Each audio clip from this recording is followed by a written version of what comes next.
Bonsoir à tous et bienvenue dans ce journal dont voici les titres.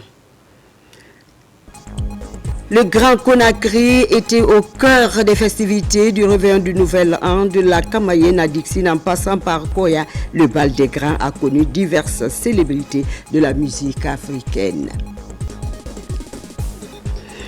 Et puis, nous parlerons d'une mission du ministère du Commerce qui était tout récemment dans certains magasins et entrepôts de stockage des denrées alimentaires de la capitale. Objectif, s'assurer de la disponibilité des produits et du respect des prix. Et enfin, nous irons à Pita pour parler de cette mosquée de Timbitouni qui a été récemment inaugurée.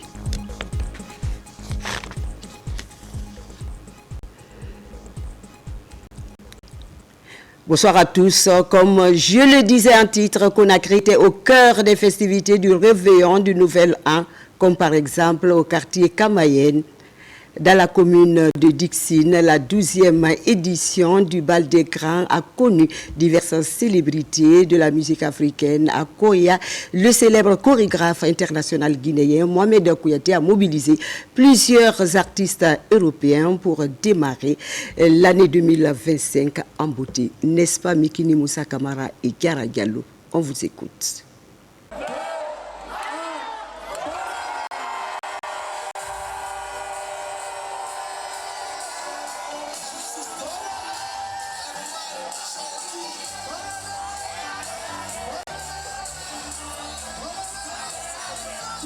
Des feux d'artifice géants à Kamayenne dans la commune de Dixine pour tourner la page de 2024 et recevoir le nouvel an dans la gaieté.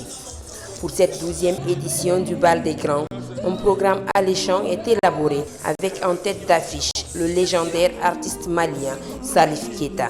Certaines vedettes guinéennes sont aussi présentes. Yelika Babintou Kouyaté, le couple Soul Banks et Manamba Kanté. Programmation unique, cadre exceptionnel, ambiance de folie. Tout est réuni pour une soirée mémorable.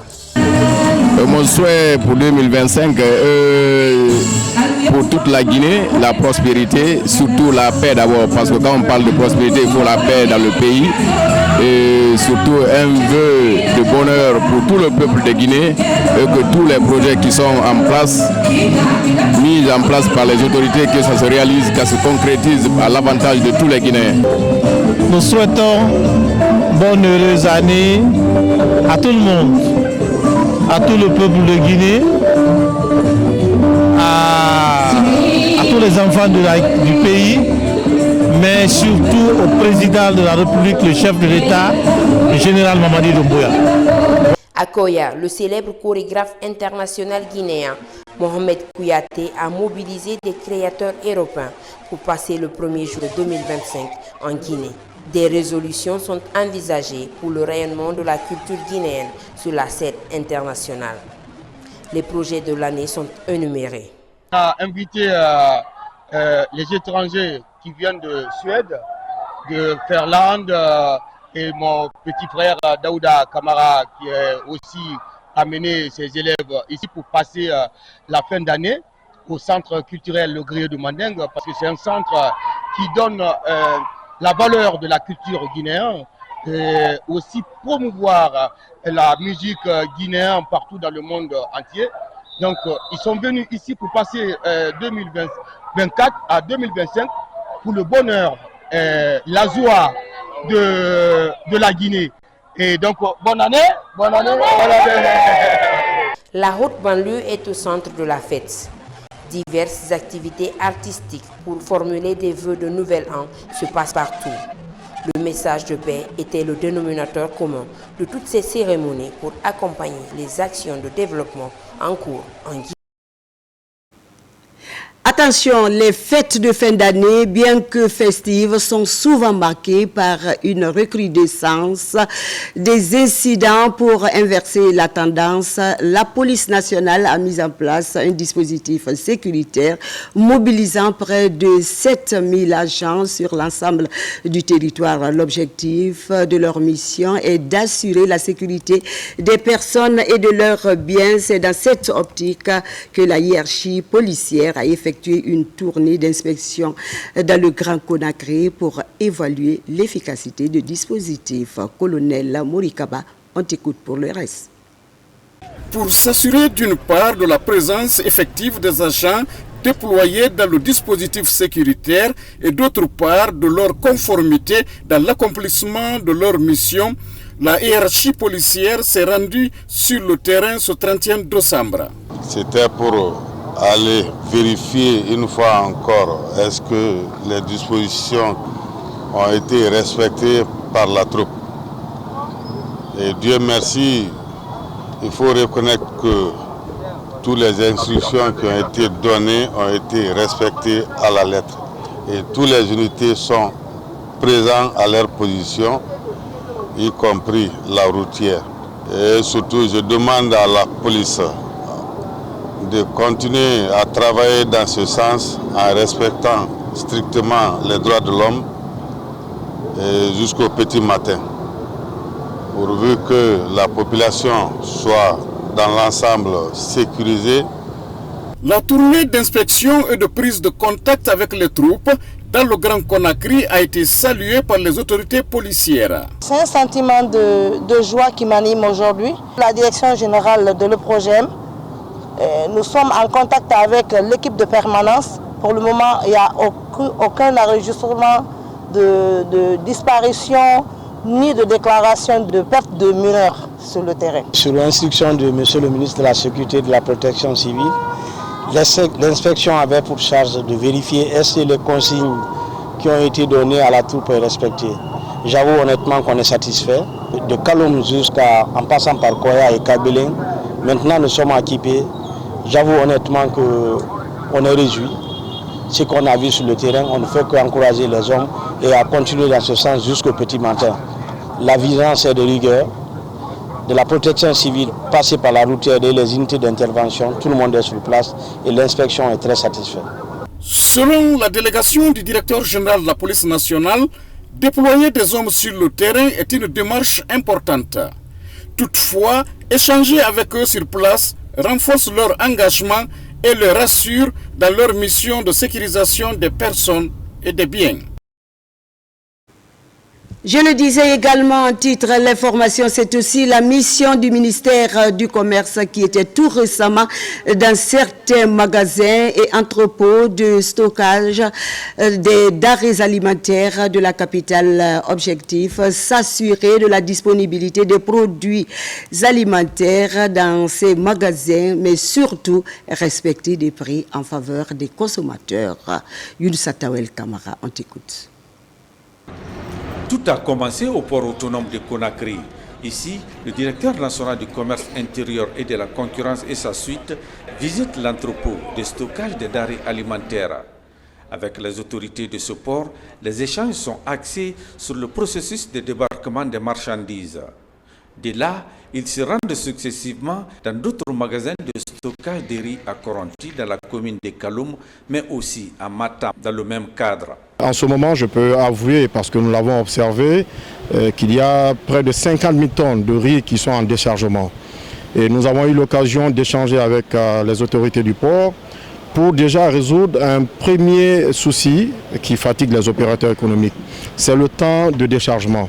Et nous nous sommes mis d'accord qu'il serait intéressant d'améliorer le temps de déchargement et donner la priorité aux navires qui contiennent des denrées de première nécessité. Au nom de la Chambre de commerce, d'abord nous sommes satisfaits de ce que l'État fait pour les opérateurs économiques. On sait que l'accompagnement, ce n'est pas que seulement pour envoyer la marchandise, mais aussi il nous aide au niveau des cordons douanières. Aujourd'hui, vous n'êtes pas sans savoir, dans tout le pays, il y a suffisamment à manger. Le riz, l'huile, la farine et le sucre. Dans ces magasins et entrepôts de stockage des denrées alimentaires de ces deux communes, la mission du ministère du Commerce a mis un accent particulier sur le respect du prix des denrées alimentaires sur le marché en vue de soulager les consommateurs. Nous sommes vraiment engagés à toujours importer de la qualité, de la quantité pour être sûr que nous allons donner à l'ensemble de la population des très bons prix, des très bons produits, que ce soit d'ici à Conakry ou à l'intérieur du pays. Il n'y aura aucun problème de prix, ça je peux vous le garantir. On a une stock de 170 000 sacs en disant de 8500 tonnes. Et on a un bateau qui arrive avant le mois de Ramadan qui est 8000 tonnes encore. On vous assure qu'il n'y a pas de rupture au marché. Le directeur national du commerce intérieur et de la concurrence compte poursuivre sa visite de contrôle et du respect des prix des produits alimentaires dans d'autres communes de Conakry. Et puis, Tawel, parlons aussi de la délivrance gratuite des actes d'état civil qui se poursuit à l'intérieur du pays. À Kankan, la coalition des organisations des sociétés civiles guinéennes mobilise ses membres pour faciliter l'opération sur le terrain. Les orientations du ministère de l'administration du territoire sont partagées pour atteindre les objectifs du recensement national. N'est-ce pas, Yamoukaba? On t'écoute. L'obtention gratuite des actes d'état civil devient une réalité sur l'ensemble du territoire guinéen. La société civile s'implique dans le processus pour partager les enjeux de cet autre pilier de la refondation de l'État. À Kankan, les démembrements de la coalition nationale des organisations des sociétés civiles guinéennes de la savane sont réunis pour cerner les grandes orientations. Nous avons signé un protocole d'accord avec le ministère de l'administration du territoire et de la décentralisation relatif à un accompagnement en vue de la mobilisation sociale en faveur des audiences foraines qui sont en cours. Nous avons convié nos coordinateurs régionaux, préfectoraux, sous-préfectoraux et communaux à Kankan. À eux, nous allons remettre les moyens pour qu'ils aillent, chacun en ce qui le concerne, jusqu'au district pour mobiliser la population à venir vers les centres où se font ces activités. Leur mission, inciter les populations à la base à adhérer au projet pour faire du programme national de recensement administratif à vocation d'état civil une phase réussie de la transition. Les jeunes foraines vont permettre à nos parents qui n'ont pas ou qui n'ont pas eu le temps de venir à la justice ou à la commune pour avoir un extrait de naissance ou un jugement supplétif, d'avoir un extrait d'acte de naissance qui va les conduire aux futures élections. Par le lancement de cette nouvelle campagne, la Guinée reste fortement mobilisée pour accroître la visibilité politique de ces enjeux. D'autres avantages sont liés à la connaissance du nombre d'habitants des localités, surtout dans le cadre de la décentralisation. À présent, parlons aussi de l'exploitation forestière avec la session du conseil d'administration de l'Office guinéen du bois qui vient de se réunir. Il était question de faire le bilan des activités écoulées, voir ce qui est fait et ce qui reste à faire. Une occasion pour fixer le cap pour 2025. De nombreux chantiers sont sur la table pour cette nouvelle année, nous dit Mamadou Alpha Baldé. On l'écoute. Après une année d'exercice sur le terrain, l'Office guinéen du bois tient sa deuxième et dernière session de son comité de pilotage. Une occasion pour ses membres de faire le bilan, évaluer les succès, les ratés et se projeter pour la nouvelle année. L'année 2024 a été marquée par des difficultés et des défis majeurs que notre office a dû affronter. Malgré nos efforts, nous regrettons de ne pas pu mener à bien toutes les activités cruciales que nous avons prévues dans le plan d'action de l'OGUP. Ces dernières années, le secteur du bois a connu plusieurs changements.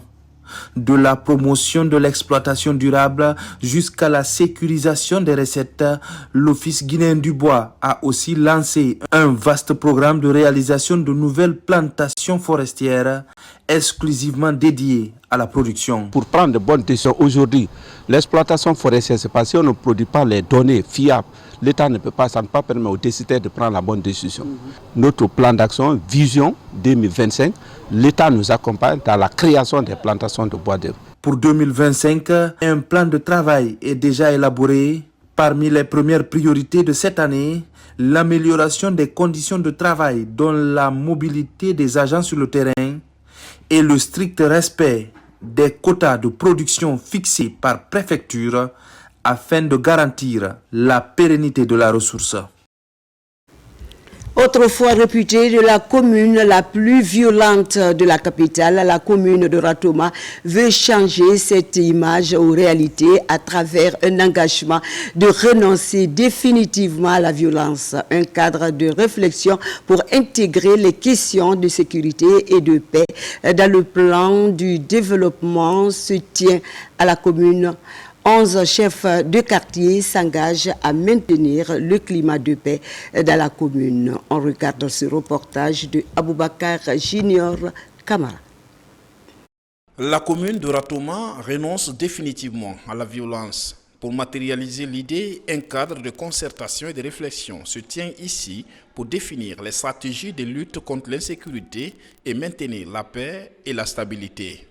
Il était important pour nous de se mettre ensemble autour d'une table pour réfléchir et ensemble émettre des idées sur comment chacun de nous doit participer à la sécurisation de notre commune. La commune de Ratoma, nous l'avons connue par le passé comme étant une commune de violence, une commune instable, mais aujourd'hui, avec l'idée qui commence, avec les dispositions qui sont prises par rapport à ces activités, je crois que les choses vont changer, la paix va revenir, la stabilité va régner et je crois que le développement est à l'horizon. Les 11 quartiers de la commune prennent part à cette rencontre. L'objectif est d'intégrer une politique de sécurité dans le plan de développement local.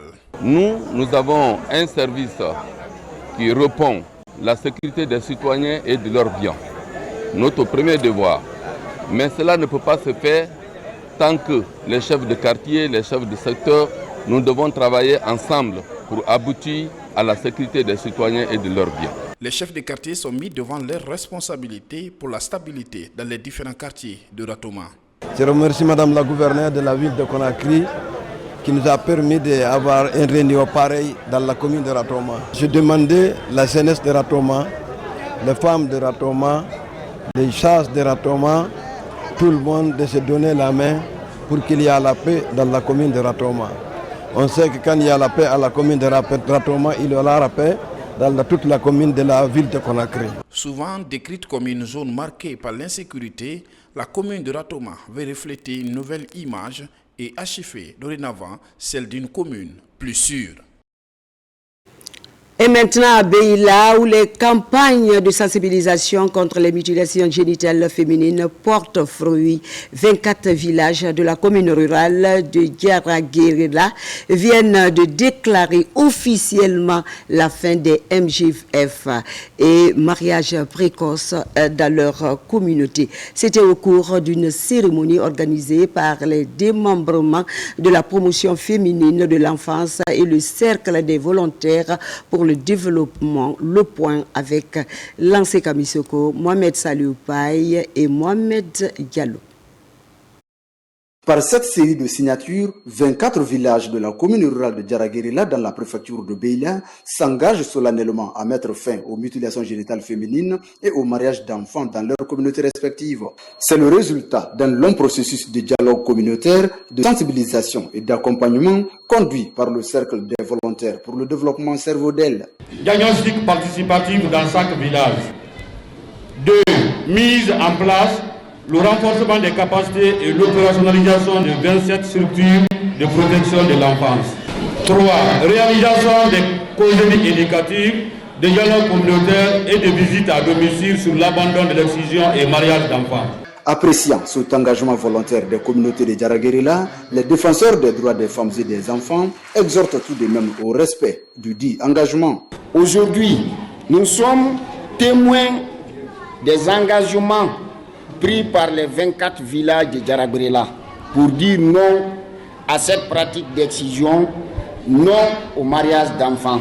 Les 24 villages, les autorités, il ne s'agit pas de signer les engagements, mais ce qui est plus important, c'est le respect des engagements. Demandez humblement à l'autorité préfectorale de veiller sur la déclaration faite ici, de façon libre par la communauté de Diaraguérila. Le colonel Ibrahima Souley Kamara se réjouit des efforts conjugués par les différents acteurs. Je remercie nos partenaires primordiaux, INEFPA, ONG Cerveau-d'Elle, qui accompagnent les efforts du gouvernement en matière de promotion, de protection des droits des femmes et des enfants en faveur de notre pays. Pour la pérennisation des acquis de ce projet, des machines multifonctions sont aussi offertes aux 2 meilleurs groupements d'intérêt économique de Djaraguérila. De Beila à Kérouané, bientôt un marché moderne de collecte des produits agricoles à Sanacroni, sous-préfecture de Damaro. L'objectif est de promouvoir l'agrobusiness en milieu rural et contribuer l'autosuffisance alimentaire dans la région. Les travaux viennent d'être lancés par les autorités locales, cadre du projet AgriFam et du ministère de l'Agriculture, comme dit Fodé Bangali Fofana dans ce reportage. Cette liesse populaire dans le district de Sanacroni, c'est pour accueillir le démarrage effectif des travaux de construction d'un marché ultramoderne dédié aux produits agricoles. Sur ce site d'1,5 hectare seront construites 7 infrastructures en l'espace de 8 mois à compter de janvier 2025.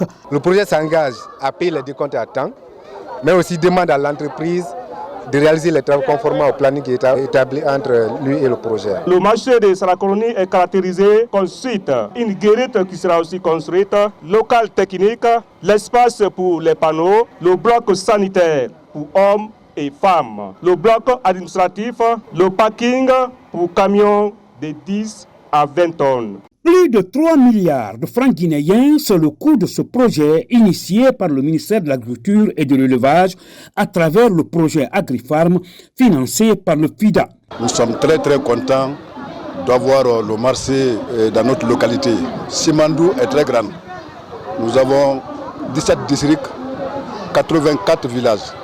Donc si l'État nous a donné le marché, ça nous a beaucoup réconforté de morale. Quand le gouvernement se bat pour te faire une infrastructure de ce genre, il faut te battre pour la conserver, pour la préserver dans le futur, à long terme. Je leur conseille d'accompagner, ce sera une grande première dans la sous-préfecture. Face à ce projet innovant, ces communautés riveraines de Simandou démontrent à travers chants et danses leur soutien indéfectible aux idéaux de refondation et de bien-être prônés par le général président Mamadi Doumbouya. Et enfin, je le disais en titre, la grande mosquée de Timbitouni dans la préfecture de Pita a été inaugurée. Les travaux de réhabilitation de cette maison de Dieu ont entièrement été financés sur fonds propres par les fils du terroir. Cette maison de Dieu encore a été réalisée en 1727 pendant le Fouta théocratique. Elle a largement contribué à l'implantation de l'islam et à la consolidation du tissu social en Guinée. N'est-ce pas, Mamadou Paté Baldé? On t'écoute. C'est une marée humaine qui a rallié ce samedi Timbitouni dans la préfecture de Pita. En provenance de tous les horizons, ces fidèles musulmans par centaines sont venus assister à l'inauguration de la grande mosquée de cette localité. La mosquée centrale de Timbitouni est le symbole vivant de notre histoire, de notre foi et notre identité en tant que peuple appartenant à l'un des 9 divins du Fouta théocratique. Et tout le Fouta théocratique est convié ici pour venir commémorer un souvenir, celui de 1725, date à laquelle la mosquée a été créée, date à laquelle les divés qui symbolisent le Fouta théocratique, Timbi, Timbo et Labé, se sont réunis ici à Timbitouni pour s'organiser dans le cadre de la concorde sociale et la paix et aussi sur l'expansion de la religion musulmane. Entièrement réhabilité et équipé par les fils du terroir, ce temple de culte islamique a connu la succession de plusieurs armamis et érudits qui ont apporté leur contribution pour le renforcement du tissu social en Guinée. L'ensemble des fils de la Guinée se retrouvent ici pour commémorer le 3e siècle et quelques de cette mosquée basée sur l'amitié, la concorde et la fraternité qui sont les gages de tout développement qui vont aller dans le sens aussi des voies qui nous sont tracées par le président de la République, le général Mamadi Doumbouya. La délégation s'est ensuite rendue à Timbitouni Centre pour visiter les 3 termitières où s'étaient retrouvées les provinces de Timbi, Timbo et Labé, symbolisant les 3 dieux du Fouta théocratique, point de départ de l'islamisation du Fouta. Vous avez compris, cet édifice de Dieu a été réalisé par les fils du terroir. Voilà qui met fin à cette édition d'information à la réalisation Noumousso Diakité sous l'œil vigilant de l'équipe technique du jour.